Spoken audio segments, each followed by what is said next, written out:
কেমন হবে জান্নাতের নাজ নিয়ামত? প্রিয় দর্শক, আসসালামু আলাইকুম।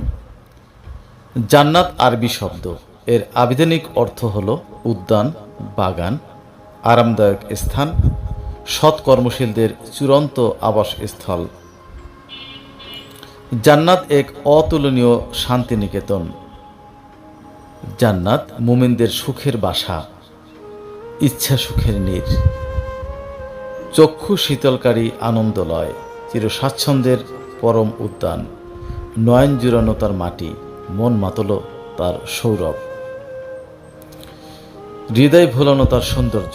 পার্থিব জীবন আবাসনের পর মুমিনের চিরস্থায়ী জীবনের জন্য মহান আল্লাহ যে সুখময় আবাস প্রস্তুত করে রেখেছেন তাকেই জান্নাত বলা হয়।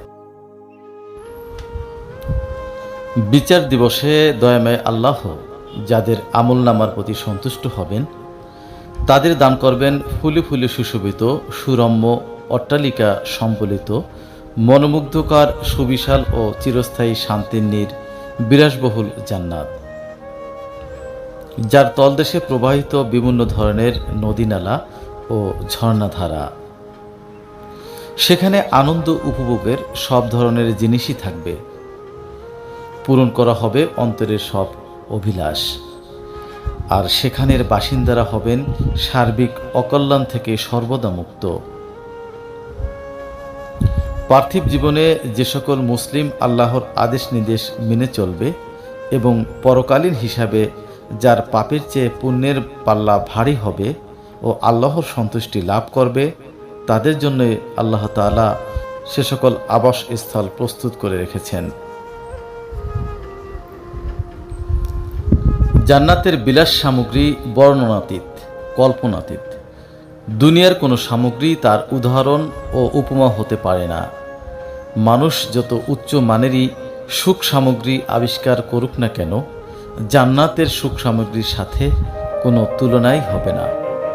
জান্নাতের আলো, সুগন্ধি, অট্টালিকা, নদী নহর, বৃক্ষ, ফল, খাদ্য পানীয়, সুন্দর স্ত্রী, লেবাস পোশাক ইত্যাদি সবকিছুই নজরবিহীন। জান্নাতের বিবরণ দিতে গিয়ে মহানবী হযরত মুহাম্মদ সাল্লাল্লাহু আলাইহি ওয়াসাল্লাম বলেছেন, তার একটি ইট হবে স্বর্ণের, একটি ইট চাঁদির, আর তার মাঝে সংযোজক হলো তীব্র সুগন্ধময় কস্তুরী, তার পাথর কাকর হলো মণিমুক্তা, তার মাটি হলো জাফরান। যে তাতে প্রবেশ করবে সে সুখী হবে এবং কোনো কষ্ট পাবে না, চিরস্থায়ী হবে, মৃত্যুবরণ করবে না, তার লেবাস পোশাক পুরাতন হবে না, তার যৌবন নষ্ট হবে না।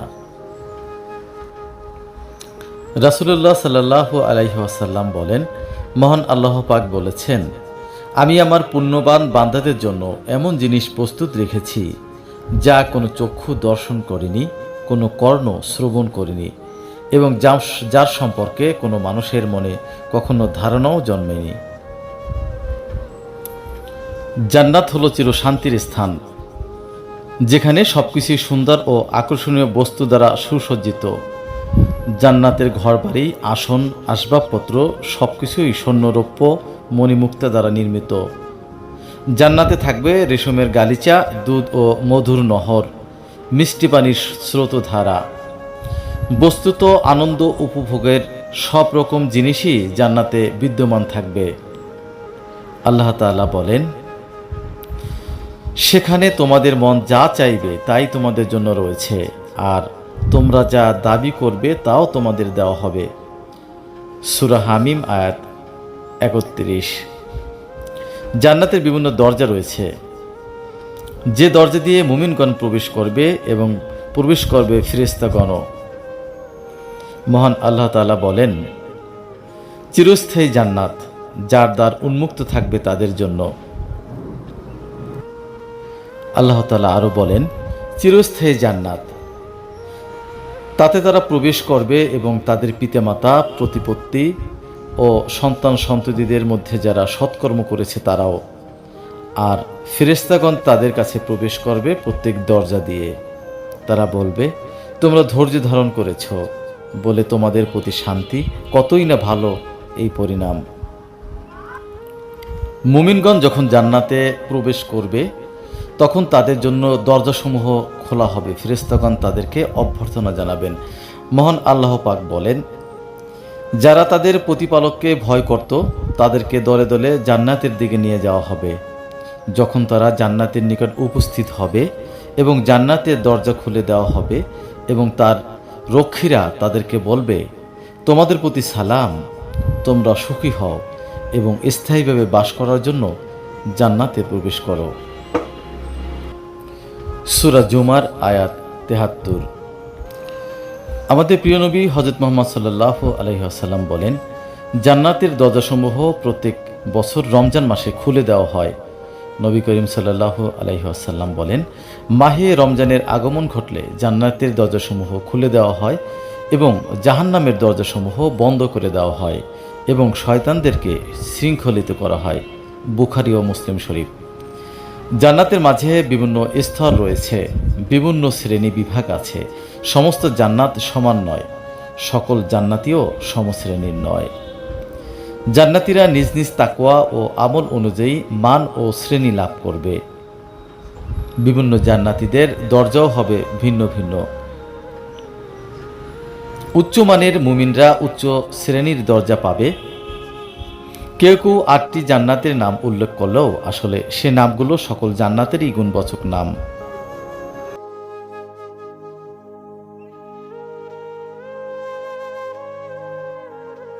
অবশ্য কোনো কোনো জান্নাতের নাম স্পষ্টত উল্লেখ রয়েছে।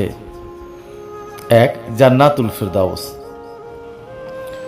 এই জান্নাত সম্পর্কে আল্লাহ তাআলা বলেন, নিশ্চয়ই যারা বিশ্বাস করে ও সৎকর্ম করে তাদের অভ্যর্থনার জন্য আছে ফিরদাউসের উদ্যান। সেথায় তারা স্থায়ী হবে এবং এর পরিবর্তে তারা অন্য স্থানে স্থানান্তরিত হওয়ার কামনাও করবে না। সূরা কাহাফ আয়াত ১০৭ থেকে ১০৮। আল্লাহ পাক আরও বলেন, অবশ্যই বিশ্বাসীগণ সফলকাম হয়েছে, তারা উত্তরাধিকার হবে ফিরদাউসের, যাতে তারা চিরস্থায়ী হবে। সূরা মুমিনুন আয়াত ১ থেকে ১১। মহানবী হযরত মুহাম্মদ সাল্লাল্লাহু আলাইহি ওয়াসাল্লাম বলেন, অবশ্যই জান্নাতে ১০০টি দরজা রয়েছে যা আল্লাহ তার পথে জিহাদকারীদের জন্য প্রস্তুত রেখেছেন। দুটি দরজার মধ্যবর্তী ব্যবধান আসমান ও জমিনের মতো। সুতরাং তোমরা চাইলে ফিরদাউস চেও, কারণ তা হলো জান্নাতের মধ্যভাগ ও জান্নাতের উপরিভাগ, আর তার উপরে রয়েছে রহমানের আরশ। জান্নাতুল আদন বা অনন্ত সুখের বাগান। আদন মানে চিরস্থায়ী। এই জান্নাত সম্পর্কে মহান আল্লাহ তাআলা বলেন, ওটা স্থায়ী জান্নাত যাতে তারা প্রবেশ করবে ও নিম্ন দেশে নদীসমূহ প্রবাহিত। তারা যা কিছু কামনা করবে তাতে তাদের জন্য তাই থাকবে। দারুল খুলদ বা চিরস্থায়ী বাগান। খুলদ মানেও চিরস্থায়ী। এই জান্নাত সম্পর্কে আল্লাহ তাআলা বলেন, তাদেরকে জিজ্ঞাসা করো, এটি শ্রেয় না স্থায়ী বেহেশত, যার প্রতিশ্রুতি দেওয়া হয়েছে সাবধানকারীদেরকে। এটি তো তাদের প্রতিদান ও প্রত্যাবর্তন স্থল। সূরা ফুরকান আয়াত ১৫। দারুন নাইম বা নেয়ামতপূর্ণ বাগান। নাইম শব্দের অর্থ হলো সম্পদশালী, সুখময়।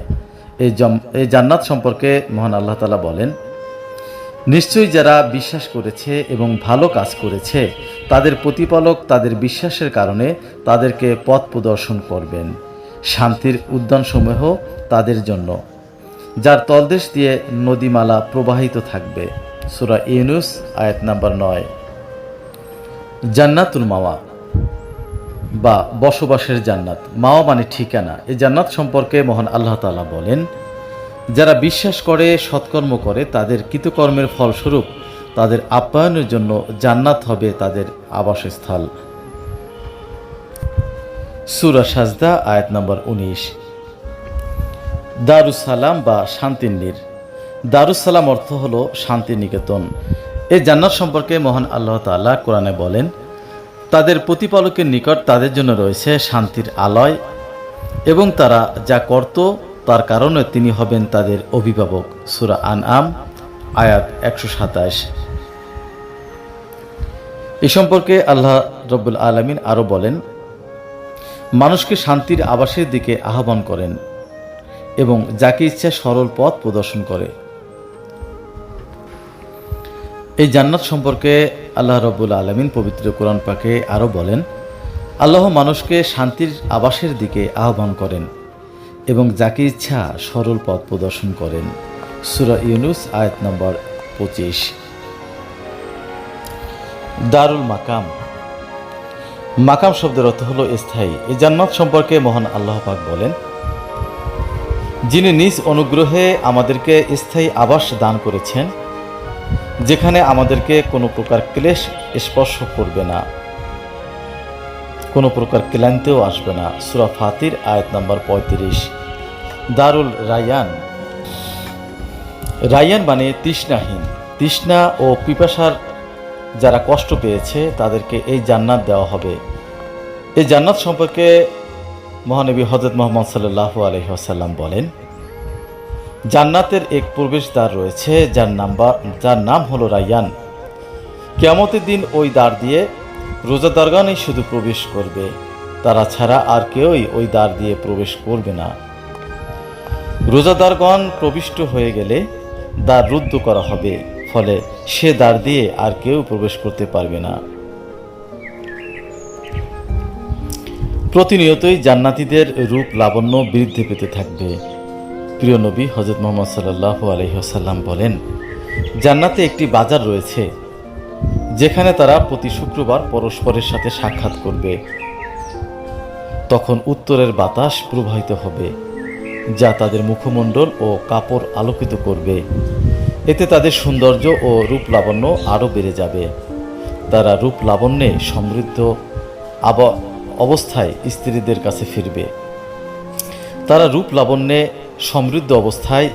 কাছে ফিরবে। তখন তাদের স্ত্রীরা বলবে, আল্লাহর কসম, আমাদের থেকে পৃথক হওয়ার পর তোমাদের সৌন্দর্য বৃদ্ধি পেয়েছে।